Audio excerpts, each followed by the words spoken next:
All of us need to be reminded that the federal government did not create the states. The states created the federal government.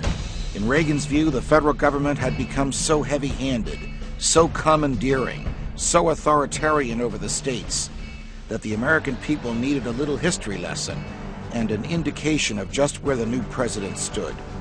Well, Reagan was right. The 13 colonies that fought the Revolution and won the Revolution and wrote the Constitution all preceded the federal government. They voluntarily associated with each other in order to form the new government. In one moment of victory from England, the colonies became states. The states were sovereign. They were nation states. They were as independent from each other as they were from England after the Revolution. They had their own governments, their own militias, their own courts, and their own representatives to the other states. When the 13 colonies that had become states enacted the Constitution and voluntarily agreed to form the new government, they gave away some of their sovereignty: the right to coin money, the right to raise a military, the right to run a post office, the right to engage in foreign relations with other countries, the right to operate a national court system. All of this went to the feds. But the states retained for themselves what lawyers and judges call the police power. The police power does not refer to police as in cops and sheriffs. It refers to the right and power of the states to legislate for the health, safety, welfare, and morality of the people in the states. That is the core of the power retained by the states under the Constitution. As other territories joined the Union, from Florida to Louisiana, from Maine to Texas, from California to Alaska, they each gave to the feds the powers that they formerly had that were federal in nature, and they all retained for themselves the powers that were governmental in nature, the police power. The states also retained a veto of sorts over the growing federal government. Since the U.S. Senate, which is half of the Congress, consisted not of senators popularly elected as they are today, but of senators chosen by the state legislatures. The senators were, in reality, delegates from the states to the central government. When the Congress attempted to seize some of the states' police power, state regulation of health, safety, welfare, and morality, if the senators wanted to keep their jobs, they voted against such seizures. This was the genius of the federal system. The federal government regulated within its limited area. The states regulated within their limited area. The senators and fidelity to the Constitution kept the feds in check. All this changed after the Civil War. The folks who ran the government after Lincoln's death demanded surrender of power from the returning southern states.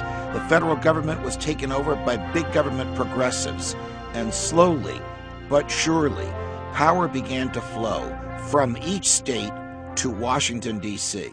Progressives took over many state governments.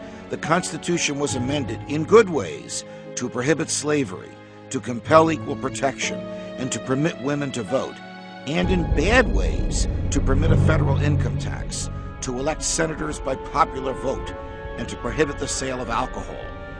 So the states no longer had a check on federal power. The feds could now take money directly from those who worked the hardest. And the feds, who for 150 years had left individuals alone, began to tell folks what to eat, what to drink, how many hours to work, and what they should earn, even though the power to do all this was retained by the Constitution for the states. It gets worse.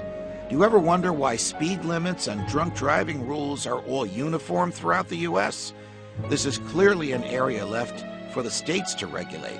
How could they all have come up with the same rules? Well, they didn't. Congress bribed the states to change their laws. Here's how it works. Congress is filled with do-gooders who think they can write any law, regulate any behavior, and tax any event. So when they can grab power from the states, they will do so. But when the Constitution prohibits the power grab that the do-gooders want, they offer the states money and in return the states enact the laws that Congress wants. Thus, the Congress has said to the states, "We will give you hundreds of millions of dollars to repave your highways if you lower the speed limits to where we want them." Bingo! The states take the money, Congress gets its way, and more power flows from the states to Washington. One of the beauties of our federal system was the difference between the states.